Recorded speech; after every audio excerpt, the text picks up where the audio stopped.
हानि के अतिरिक्त युद्ध का कोई दूसरा परिणाम ही नहीं हो सकता। किरीटमाली अर्जुन ने द्रौपदी को सांत्वना दी और कहा, कपिध्वजो गुरुपुत्रम रथेन।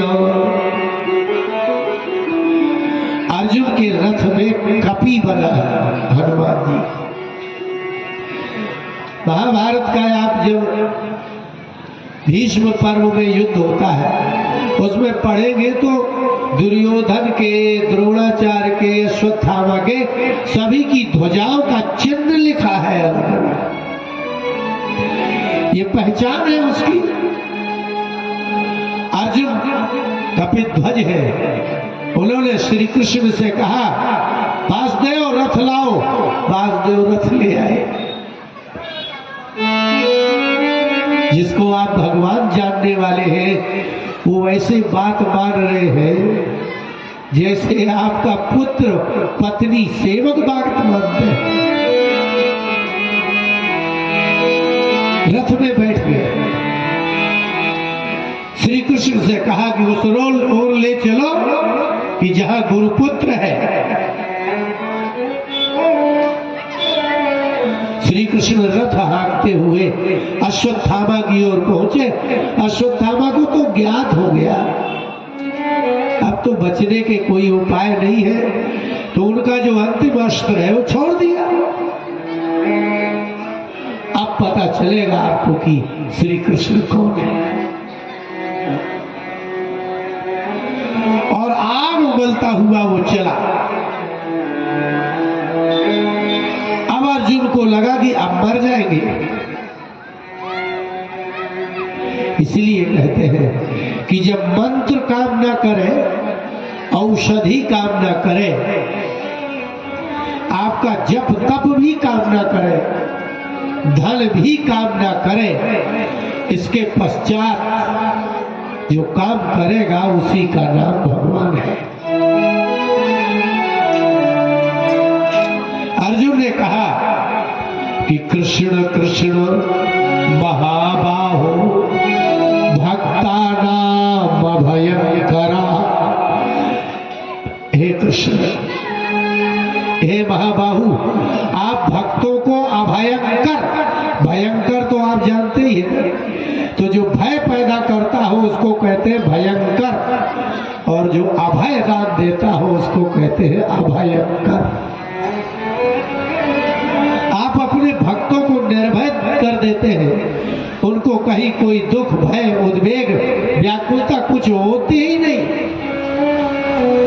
त्वमेको दह्यमानाना मप वर्गोषि संस्कृते। हे कृष्ण, आप हमारे रथ सारथी बने, लेकिन सत्य ये है कि जो संस्कृति, इस संसार से अपवर्ग, मोक्ष दाता तो एकमात्र आप ही हो। आप बचाओ, आप ही साक्षात पुरुष है, आप मेरा भले रथ। आप ही बताइए ना कि विदम स्वीकृतो याति देव देव न वेद्म्यहम्। हे देव देव, अहम न वेद्मि। मुझे समझ में ही नहीं आ रहा है कि ये आ क्या रहा है। अब आप विचार करिए, देवताओं से, इंद्रादि देवताओं से, ऋषियों से दिव्याति दिव्य अस्त्र शस्त्र ग्रहण करने वाले अर्जुन को भी ज्ञात नहीं हो रहा है कि ये आ क्या रहा है। आज भगवान दास जी हम महाभारत पढ़ा रहे थे। हम आप भक्त हो इसलिए आपको ये अद्भुत कथा का संकेत कर रहे हैं। युधिष्ठिर को राजसूय यज्ञ करना है। हम महाभारत के आदि पर्व को पढ़ा रहे हैं।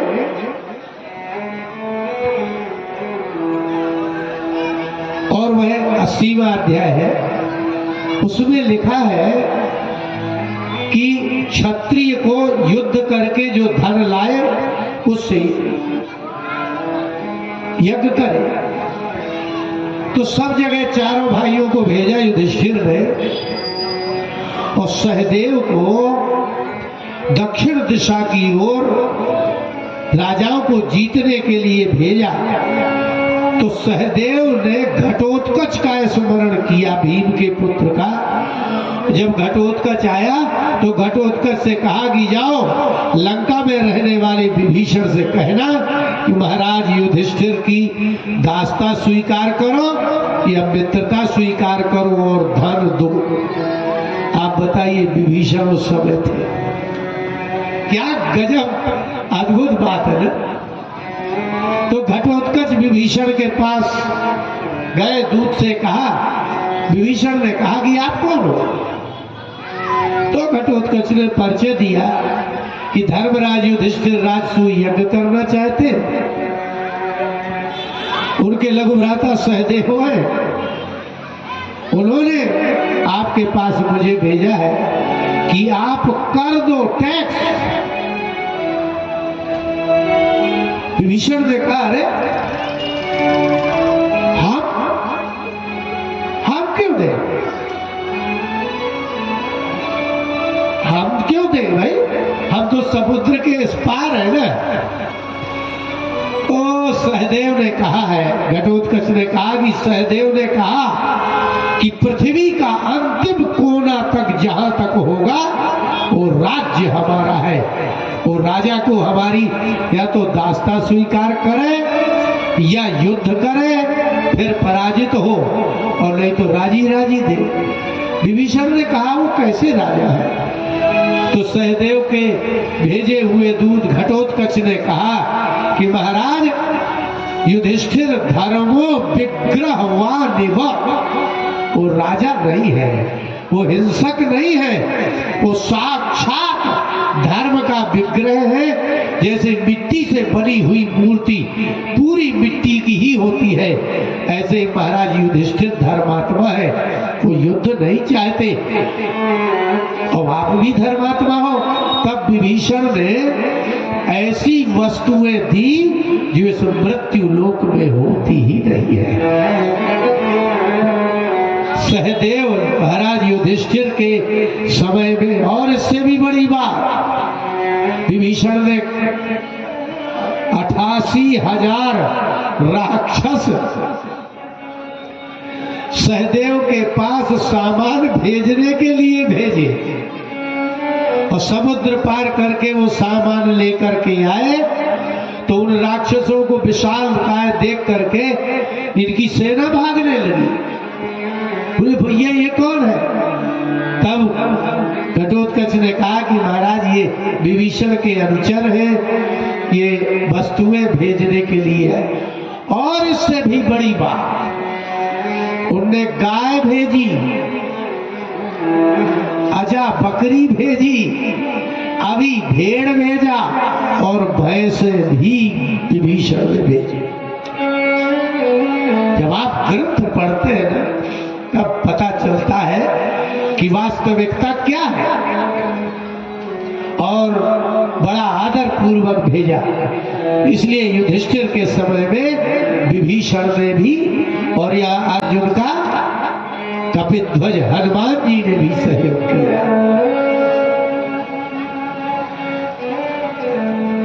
भगवान कृष्ण से कहा कि ये है क्या? दिव्यादि दिव्य अस्त्र शस्त्र ज्ञाता, स्वर्गादि लोकों में सशरीर जाने वाला अर्जुन भगवान से कह रहा है कि किमिदम, ये क्या है? शुत कुतः, ये आ कहां से रहा है? भगवान ने कहा तुम नहीं जानते? वेत्थेदम द्रोण पुत्रस्य ब्रह्मवस्त्रम प्रदर्शितम। हे अर्जुन, ये द्रोण पुत्र अश्वत्थामा ने ब्रह्मास्त्र छोड़ा है। अर्जुन बोले हमने देखा ही नहीं कभी ब्रह्मास्त्र। क्यों? तुम तो जानते हो ब्रह्मास्त्र। बोले जानते तो है, लेकिन कभी चलाया ही नहीं। महाभारत में लिखा है कि इंद्र ने जो शस्त्र दिया, ब्रह्मा जी ने ब्रह्मास्त्र दिया, वरुण ने वरुणास्त्र दिया, उनने कहा कि हे अर्जुन, ये अस्त्र कभी मनुष्यों पर नहीं चलाना। क्यों? ये मनुष्यों के योग्य नहीं है। जैसे आप मिसाइल बनाओ ना, तो क्या मच्छरों के लिए चलाओगे?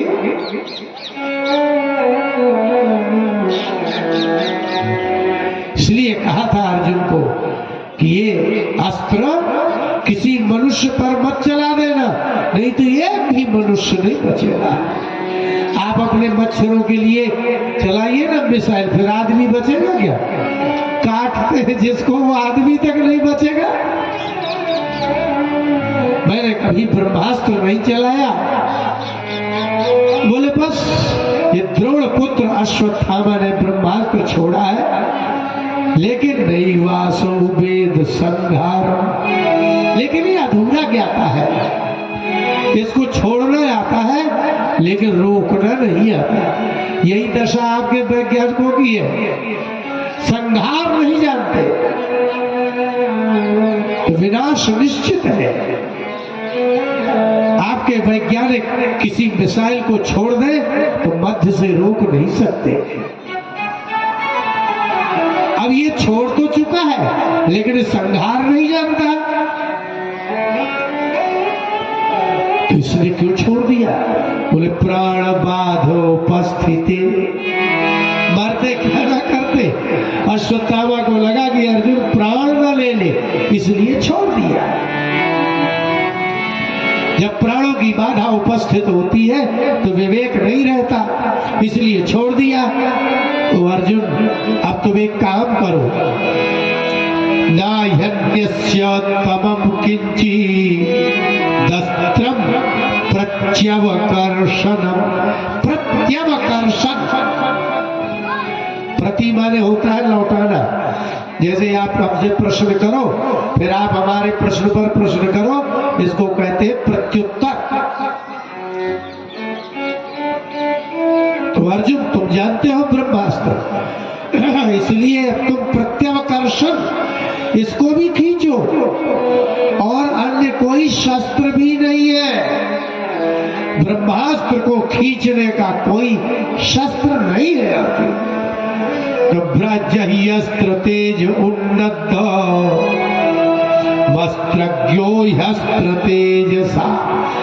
अस्त्र के तेज को अस्त्र के तेज से ही नष्ट कर सकते हो, कोई रास्ता है? बोले अच्छा। तो भगवान को परिक्रमा की अर्जुन ने, और कितनी गजब बात है भगवान दादी, बस मुझे शब्द यहाँ चुभते हैं, जैसे आपको गाली हृदय में चुभती है ऐसे। अब बताइए, अर्जुन पकड़ने जा रहे हैं, लड़ने जा रहे हैं, लेकिन साथ में जल भी लिए हैं। कितनी गजब बात है। आप अपनी गाड़ियों में बोतल लेके चलते हैं, पता नहीं कब क्या हो जाए, लेकिन स्पृष्टवापस तब परिक्रम ब्रह्मम ब्रह्माय संदधे। अर्जुन को जब कहा कि अस्त्र तेज को शांत करने का साधन अस्त्र तेज है, अर्जुन ब्रह्मास्त्र छोड़ो, तो उसने जल लिया। तो जल लिए रहते थे। मनुष्य को जल और भोजन दोनों साथ सदा रखना चाहिए। पहले पुराने लोग सतुआ लेकर के और लोटा लेकर के जाते थे, क्योंकि आपके प्राण निकलने में देर नहीं लगेगी, तो आपको जल ही आपका रक्षण करेगा। लेकिन ये वीर पुरुष है, अस्त्र ज्ञाता है, इसलिए कहा पवित्र जल का उपयोग होगा तो जल लेकर के गए। इससे भी बड़ी बात वाल्मीकि रामायण में है कि राम जी बड़े चिंतित दिखे कि रावण मर ही नहीं रहा। अगस्त ऋषि आए युद्ध स्थल में, और युद्ध स्थल में अगस्त ने आकर के राम जी के कान में कहा, आदित्य हृदय स्तोत्र का पाठ करो। क्या है कितना शांत मन, युद्ध स्थल में भी मन का शांत होना बड़ा आश्चर्य है। राम जी ने वहां जल लिया और आदित्य हृदय स्तोत्र बोला, तब सूर्य से ये बात ज्ञात हुई कि रावण को मारना कैसे है। आप पवित्र जल रखिए, आप कहीं क्या क्या सुना दे आपको। महाभारत के प्रारंभ में तीर्थ यात्रा पर्व है, वन पर्व में, उसमें लिखा है कि एक ब्राह्मण दूसरे ब्राह्मण का हनन करने के लिए दौड़ा जा रहा था, उसने कृत्या छोड़ी, इसको मार देना। तो कृत्या उसके पीछे पड़ी थी लेकिन मार नहीं पा रही थी। क्यों? आपको भूत प्रेत इसलिए तो लगते हैं। कृत्या लौट के आई और ब्राह्मण देवता से बोली, ये अपवित्र ही नहीं हो रहा है, अगर ये अपवित्र हो जाए तो मैं मार लूं।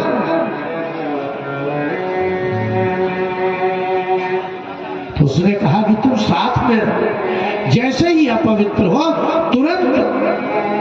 तो कृत्या उसके साथ हो गई।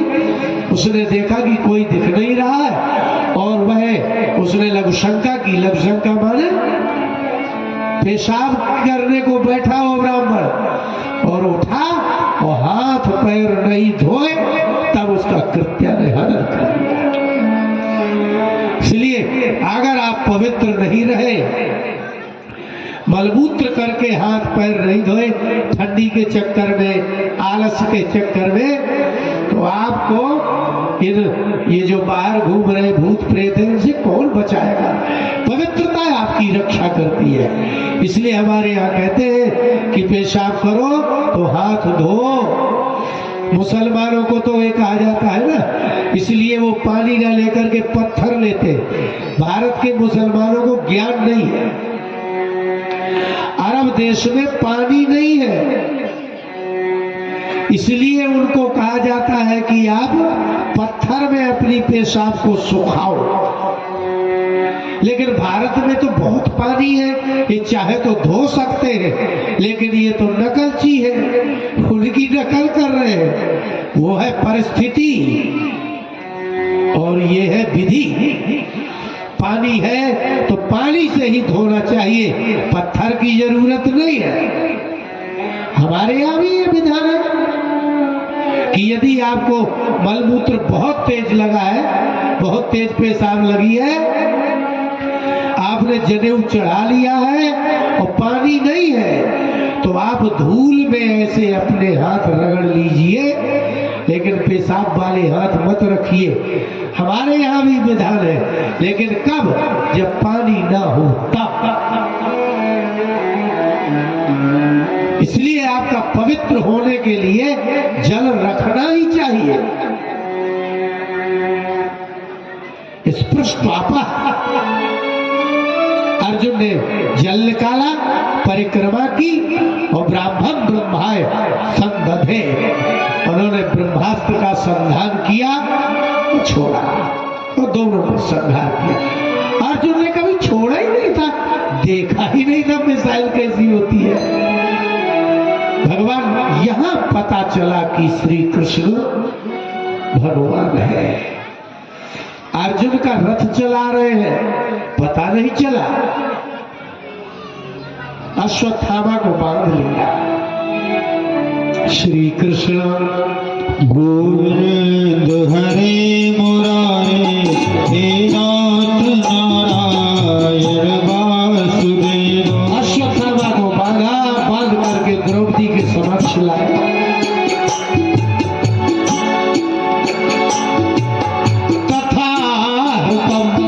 पशुवत पाशबद्ध भवान मुखम कर्मजुगुप्सितेन निरीक्ष्य कृष्णा अकृतं गुरुसुतं कृपया नाम च। कृष्ण गोविंद हरे मुरारे हे नाथ नारायण वासुदेव। पशुवत, आप पशु को कैसे बांधते हैं? पीछे के पैर बांध देते हैं दोनों। जब अर्जुन लाए तो रथ में उनके हाथ और पैर दोनों बंधे थे और नीचे उतार के खड़ा किया। पशुवत पाशबद्धम, पशु के जैसा बना था। द्रौपदी ने आंखों में आंखें डाली अश्वत्थामा के, तो अवाङ्मुखं कर्म जुगुप्सिते, कर्म जुगुप्सित था। उसके 5 बेटों के सिर काटे थे, बहुत बुरा कर्म किया था। इसलिए अश्वत्थामा द्रौपदी से नेत्र नहीं मिला सका, नीचे को मुख करके खड़ा हो। लेकिन द्रौपदी ने क्या किया? निरीक्ष कृष्णा प्रकृतम गुरु सुतम, गुरु के पुत्र को जब कृष्णा द्रौपदी ने देखा कि मेरा बहुत बड़ा अपकार किया, कोई बात नहीं, द्रौपदी ने अपना नियम पाला। वाम स्वभावा कृपया नाम च। श्री कृष्ण गोविंद हरे मुरारे हे नाथ नारायण वासुदेव। हे नाथ नारायण वासुदेव। गई द्रौपदी, घुटने टेके, हाथ जोड़े, नगामो, सिर रख दिया। इसलिए सूत जी ने कहा था कि मैं उनकी कथा शुरू करूंगा जिससे श्री कृष्ण साथ में चलते हैं। भगवान उनके साथ चलते हैं जो अपने धर्म का त्याग नहीं करते। द्रौपदी ने अपने धर्म का त्याग नहीं किया, अपने गुरु पुत्र को सिर रख के प्रणाम किया।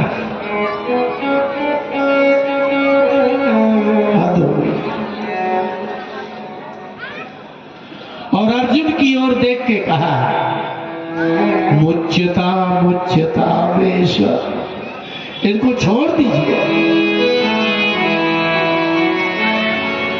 छोड़ दीजिए। भीम बोले क्यों छोड़ रहे? इसने हमारे 5 भाइयों के 5 बेटों का नाश किया है। नहीं, ब्राह्मणों जन्मना गुरु, एक तो ये ब्राह्मण है और ये तो आपके जन्म से गुरु है। आपके पिता, इनके पिता ने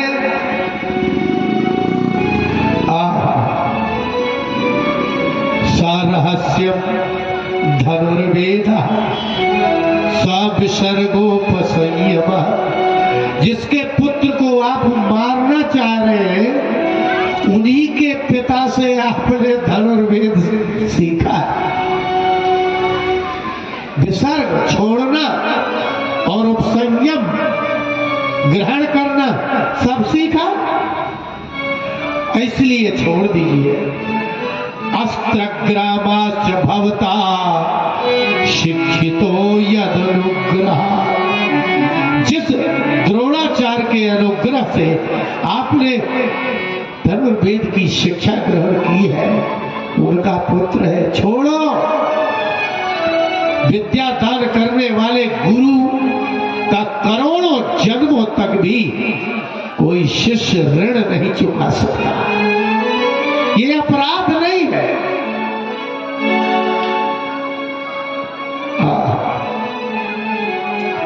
इसलिए तद्धर्मज्ञ महाभाग भवद्भिर गौरवम कुलम, अर्जुन से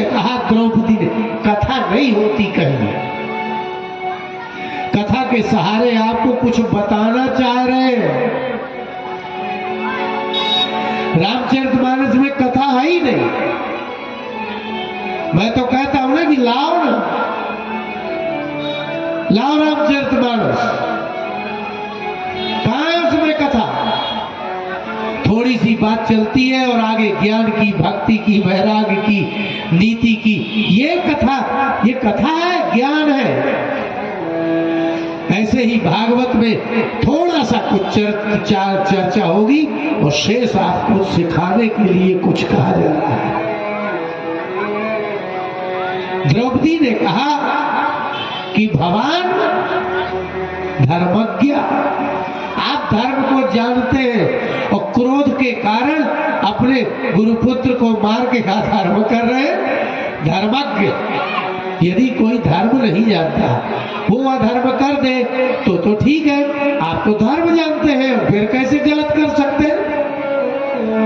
और भवद्भिर गौरवम कुलम, आपका कुल गौरवशाली है 5 पांडवों का, इसलिए आप इनको छोड़ दीजिए।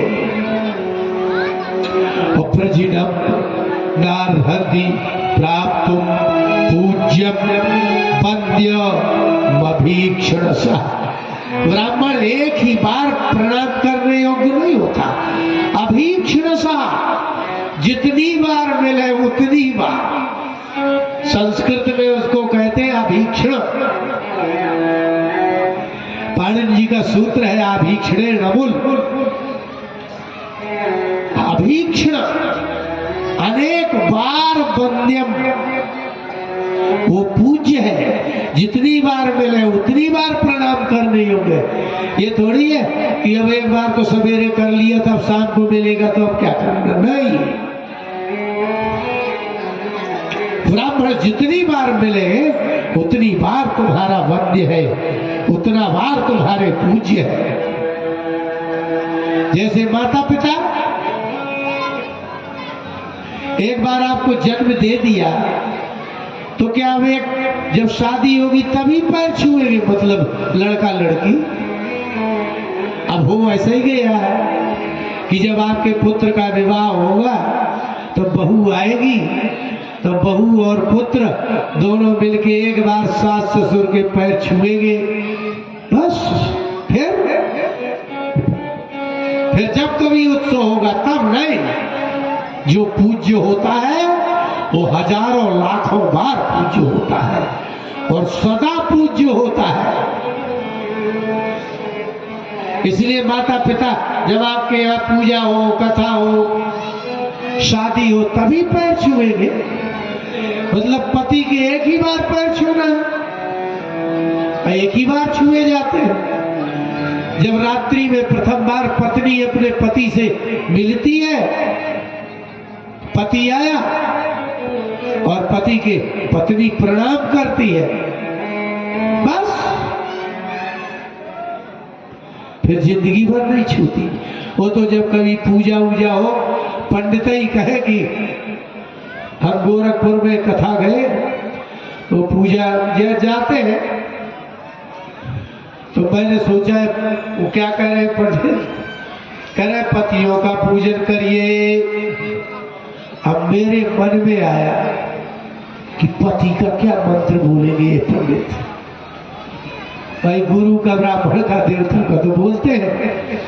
तो पत्नियों ने क्या किया, उनके तिलक लगाया, माला पहनाया। अब जब प्रणाम करने लगी वो पत्नियां, तब ब्राह्मण मंत्र बोले, पतिर ब्रह्मा पतिर विष्णु पतिर्देवो महेश्वरा, पति साक्षात परम ब्रह्म तस्मै श्रीपते नमः। हमारी कथा में वो राकेश जी रहते। अब वो, मैंने कहा ठीक है, अब तो बात की बात। जब वो आए तो मैंने कहा एक बात बताओ भैया, पति की पूजा करवाते हो पत्नी से तो मंत्र भी तो ढूंढ लो। गुरुर ब्रह्मा गुरुर विष्णु में पतिर ब्रह्मा पतिर विष्णु ठोक रहे हो। पूज्यम वंद्यमानम अभीक्षणसा। द्रौपदी ने कहा कि जीवन में जो प्रथम बार पूज्य होगा वो मरते दम तक पूज्य होगा। और सर्वदा पूज्य होगा और हमेशा अभीक्षरसा अनेक बार होगा। इसलिए पति, पिता, माता, गुरु, ब्राह्मण, शास्त्र और देवता ये एक बार पूज्य नहीं होते, सदा पूज्य होते हैं। भगवान कृष्ण की ओर अर्जुन ने देखा, भीम कह रहे गरबा ये धर्म कुछ नहीं, मारना ही है, ये युद्ध है, हम नहीं छोड़ेंगे।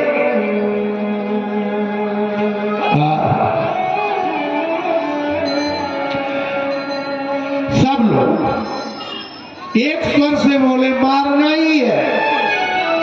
तो भगवान देवकी पुत्रों और ये चाके याश्चयोषिता, भगवान शब्द का प्रयोग सबके लिए नहीं करते। भगवान देव की पुत्र और वहां अन्य स्त्रियां भी खड़ी थी। अब ये हुआ कि कौन सत्य क्या है, मारना है कि छोड़ना है। तो भगवान ने कहा कि बोलो भैया भीम क्या करना है? बोले करना क्या है? तस्य श्रेयान बधा सुमृता। भीम ने कहा इसका वध करना ही अच्छा है, क्योंकि अग्नि लगाने वाला, विष देने वाला, शस्त्र से मारने वाला, बालक को और स्त्री को मारने वाला, इनका वध करने में पाप नहीं लगता। इसलिए हमारे बालक मारे, इसको मारना ही चाहिए। क्या था? भगवान ने कहा भीम जी आप ठीक कह रहे हैं, लेकिन ब्रह्म बंधुर न हंतव्य आतताई बधारण। शास्त्र की बात मानना है कि अपने मन की बात मानना है? भीम जी ने कहा हम धर्मात्मा हैं, शास्त्र मानेंगे, आपकी बात मानेंगे। तो बोले फिर सुनो, ब्रह्म बंधुर न हंतव्य, पतित ब्राह्मण हो और आतताई हो, आतताई शब्द संस्कृत है, और बधार हो, मारने योग्य पाप किया हो, लेकिन मयि भो भय मामनाथ परिपाही अनुशासन। ये भी अनुशासन परिपाही, शास्त्र में कहा गई बात को, बात की रक्षा करो। ब्राह्मण को नहीं मारना चाहिए। फिर क्या करें? बोले उसके मारने के भी ढंग है। क्या करना चाहिए? बोले द्रविणम वपनादानम, ब्राह्मण को दान न करना तो ब्राह्मण की मृत्यु ही है, क्योंकि समाज से ही ब्राह्मण की आजीविका चलती है। यदि ब्राह्मण को लोग दान देना बंद कर दे तो ब्राह्मण कुछ नहीं कर सकता, मरेगा ही। वपनम, अथवा उसका सिर मुड़ा दीजिए, गांव से बाहर निकाल दीजिए। यही है, इसको ऐसे ही मारना चाहिए। और स्थानात निर्यापणम तथा, एक तो ब्राह्मण को दान न देना, स्थान से निकाल देना, अपने गांव से बाहर निकाल दिया और बाल घुटा देना। तो फिर बोले ऐसे ही ब्रह्म बंधु बधो नान्योस्ति दैहिका, उसको दैहिक वध नहीं करना चाहिए। यही ब्राह्मण का सबसे बड़ा वध है कि आप उसको भोजन कराना बंद कर दीजिए, उससे पूजा कराना बंद कर दीजिए, उसको दान देना बंद कर दीजिए, अपने आप मर जाएगा। क्योंकि ब्राह्मण तो समाज से ही जीता है। लेकिन और ज्यादा पाप हो तो स्थानात निर्यापन, अपने गांव से स्थान से ही निकाल दीजिए। अश्वत्थामा की मणि निकाली और उनको छोड़ दिया, निकाल दिया। अब क्या होगा वो आपको कल बताएंगे। बोले भक्तवत्सल भगवान की।